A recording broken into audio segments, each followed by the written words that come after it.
Dot net concept की series में हमारा जो आज का टॉपिक है वो है AutoMapper in dot net.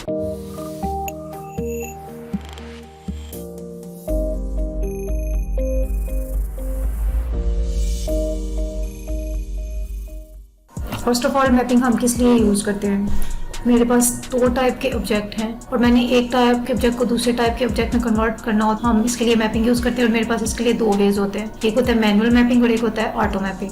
Manual mapping में क्या होता है कि मतलब सोर्स ऑब्जेक्ट से हमने डेस्टिनेशन ऑब्जेक्ट के लिए बताना होता है कि सोर्स ऑब्जेक्ट की कौन सी प्रॉपर्टी को डेस्टिनेशन ऑब्जेक्ट की किस प्रॉपर्टी के साथ मैप करना पड़ता है। फॉर एग्जाम्पल यहाँ पे मेरे पास ये दो ऑब्जेक्ट हैं, टेम्परेरी एम्प्लॉय और परमानेंट एम्प्लॉय। अगर मैं टेम्परेरी एम्प्लॉय से परमानेंट एम्प्लॉय के ऑब्जेक्ट में कन्वर्ट करने लगूँ तो मुझे बताना पड़ेगा कि टेम्परेरी एम्प्लॉय के नेम को परमानेंट एम्प्लॉय के नेम वाली प्रॉपर्टी के साथ मैप करना है, टेम्परेरी एम्प्लॉय के एड्रेस वाली प्रॉपर्टी को परमानेंट एम्प्लॉय के एड्रेस वाली प्रॉपर्टी के साथ मैप करना है, और टेम्परेरी एम्प्लॉय के डिपार्टमेंट वाली प्रॉपर्टी को परमानेंट एम्प्लॉय के डिपार्टमेंट वाली प्रॉपर्टी के साथ मैप करना है। मैनुअल मैपिंग में हम प्रॉपर्टी बाय प्रॉपर्टी मैपिंग करते हैं जो बहुत टाइम कंज्यूमिंग होता है और एक्स्ट्रा लाइन ऑफ कोड होता है। इस ड्रॉबैक को ओवरकम करने के लिए हमारे पास आ जाती है ऑटो मैपिंग। ऑटो मैपिंग में क्या होता है कि हमने सिर्फ दो ऑब्जेक्ट बताने होते हैं और बताना होता है कि किस ऑब्जेक्ट को किस कौन सी वाली ऑब्जेक्ट के टाइप के साथ कन्वर्ट करना।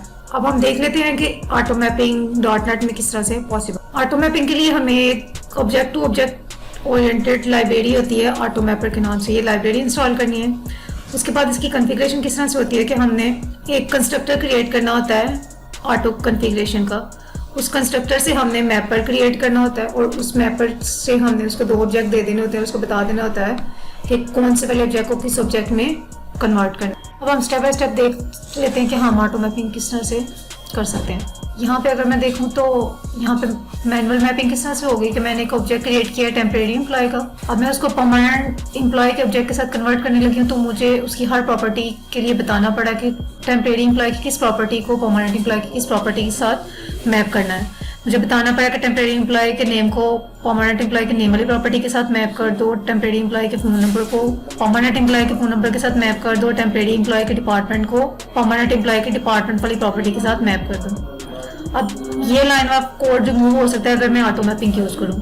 ऑटो मैपिंग के लिए सबसे पहले मैं कॉन्फ़िगरेशन करूंगी, उसके लिए कंस्ट्रक्टर क्रिएट करूंगी और उस कंस्ट्रक्टर को मैं दो ऑब्जेक्ट दे दूंगी जिन दो ऑब्जेक्ट को कॉन्फ़िगर करना है हमने ऑटो मैपिंग के लिए। तो मैंने उसको दो ऑब्जेक्ट दे दिए, टेम्परेरी एम्प्लॉय और परमानेंट एम्प्लॉय।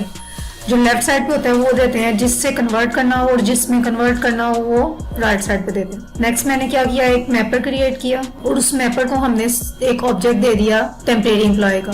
जो हमारा डेस्टिनेशन एड्रेस होता है वो हमने देना होता है और लेफ्ट साइड से बताना होता है जो हमारा सोर्स ऑब्जेक्ट है और राइट साइड पे जो हमारा डेस्टिनेशन ऑब्जेक्ट है। तो यहाँ पे मैंने मैपर को बता दिया कि उसने कौन से दो ऑब्जेक्ट को मैप करना है, टेम्परेरी एम्प्लॉय को कन्वर्ट करना है परमानेंट एम्प्लॉय के साथ। अब हम देखेंगे कि मैंने उसको ऑब्जेक्ट दिया था टेम्परेरी एम्प्लॉय का, उसको दो ऑब्जेक्ट दे दिए टेम्परेरी एम्प्लॉय परमानेंट एम्प्लॉय के और उसने कन्वर्ट करके हमें दे दिया परमानेंट एम्प्लॉय में। अब अगर मैं देखूँ तो हम देखेंगे कि उसने नेम भी मैप कर दिया और फोन नंबर भी मैप कर दिया।